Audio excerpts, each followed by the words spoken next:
Wingardium Leviosa. Oh, she's making it float, okay. Nope, sorry, not real. My name is EvanEra. I've been performing magic for about 30 years and professionally for about the last 15. EvanEra Magic. EvanEra. This is Evan. Today I'm going to be breaking down famous magic scenes from popular movies. First up, Ant-Man 2015 featuring Paul Rudd. The lengths that I've gone Fun card trick here. Oh, that's Close awesome. up magic. The move he's performing here is a classic sleight of hand technique called a back palm, in which the magician holds a card at their fingertips and then hides it behind their hand, and by kind of clipping it in between their fingers, you can make it look like the card disappears, or in this case, appears from mid-air. We'll never stop puking.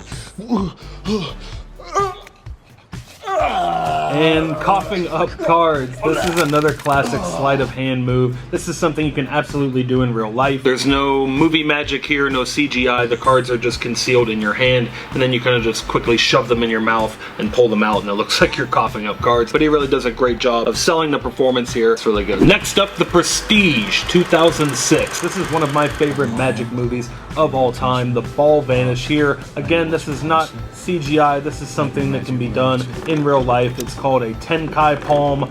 You can see when Borden drops the ball, he kind of exposes how the trick is done. He's kind of clipping the ball with his thumb behind his hand.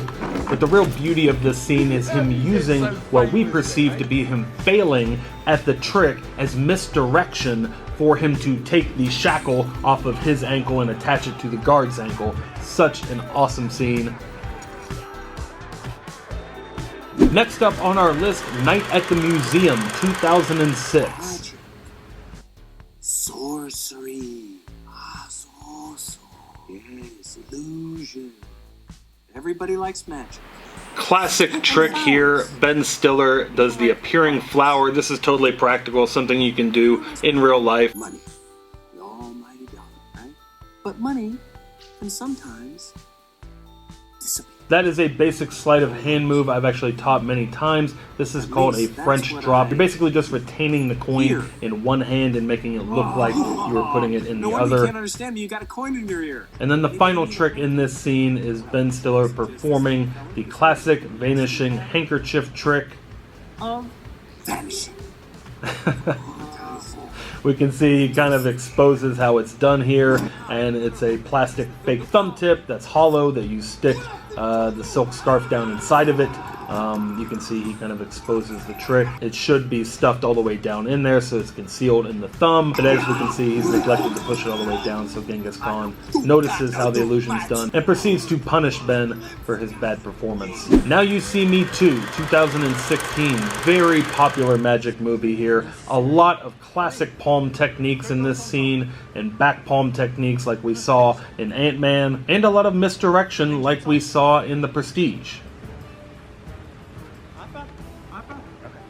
The card going up the sleeve here, it's on what's known as like an elastic pull. Yanking it up the sleeve, it's kind of just like a piece of elastic cord. It's going to have some tension on it. It would have been clipped up the performer's sleeve. She's holding it in a Tenkai palm here. Again, this is all actual sleight of hand that could potentially be performed in real life for someone.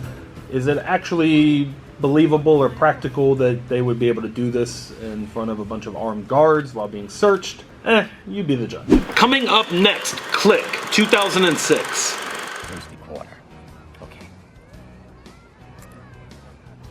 All right. Very quickly, please.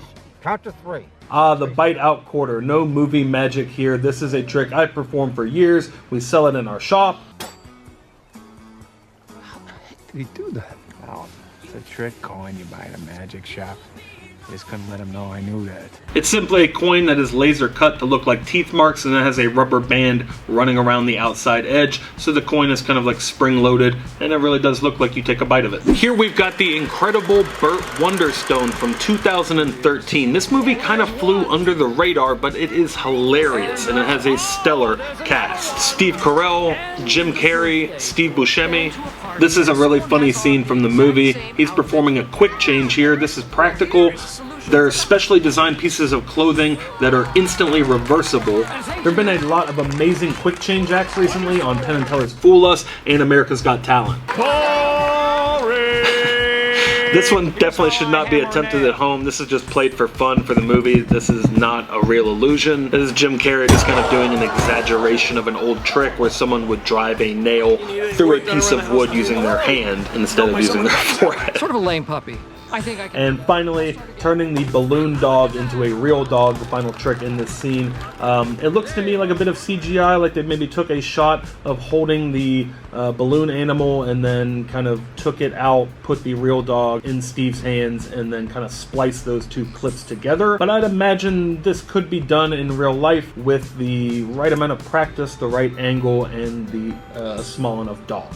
Next up, Harry Potter 2001. Very famous scene here, the levitating feather, Wingardium Leviosa. As far as I know, this was achieved through computer-generated graphics, but there are plenty of ways to make an object like a feather levitate in real life, using stuff like invisible thread or even magnets. The Illusionist 2006, another one of my favorite magic movies of all time here. Edward Norton stars in it. Obviously, this is some post-production editing tricks here. Now, these are all based on actual tricks that you could do, like turning a flower into a flute, or making the flute then float from your hand, or making a large object disappear. All of those things are practical tricks that could be done in real life, but as we all know, when you retell the story of a magic trick that you saw, sometimes there's a little seasoning, a little salt and pepper added to the story, and I think that's what we're seeing here. This is one of my favorite scenes from the movie. The entire tree disappears. It's so cool. Magic Camp 2020. This is our most recent movie on our list. We've got Jeffrey Tambor here. He's kind of the head of the magic institution. He's performing a classic card trick there. Little prediction trick. Smashing his glasses, and they're magically restored. Classic restoration. He's running through the different types of magic here. 7 different types of magic, making a rabbit appear, the linking rings, escapes. And levitation. Super cool. These are all practical tricks that you can actually do. I'll break down each one of these really quick. This first one here is called Zapped, I believe. It's a card trick where the cards are kind of spring-loaded with flaps. You guys have seen me do it on my show How to Magic before if you're a long-time subscriber of my channel. By the way, if you're new here, subscribe to the channel. The smashing of the glasses, you just have a stagehand who is putting a fresh pair of duplicate glasses on him while the camera is on him smashing the glasses. The appearing rabbit, that's called a dove pan. It's kind of got a secret compartment in the top of the lid where you can hide a rabbit or a dove. The linking rings, this is a classic trick that I've taught on How to Magic before. One of the rings simply has a gap in the middle of it, and you're concealing that in your hand. Escaping a straitjacket, which we have also done on How to Magic. It's a gimmick straitjacket that looks secure but allows you to slip out easily. And finally, this stage levitation here. There are many different ways to levitate objects and people. This particular stage illusion where he's levitating, the man is actually laying on a platform with a support running straight back through the curtain, so it's very angle sensitive. Okay, that wraps it up. If you like this video, hit the thumbs up button and leave me a comment. Let me know some other magic movies that I should review. This is a new series we're trying out on the channel. More episodes of How to Magic are coming soon. Again, if you like this video, be sure to hit the thumbs up button and share it. Until next time, I am EvanEra. Thank you for watching, and remember that anything is possible as long as you stay positive, work hard, and laugh at life. Love you guys.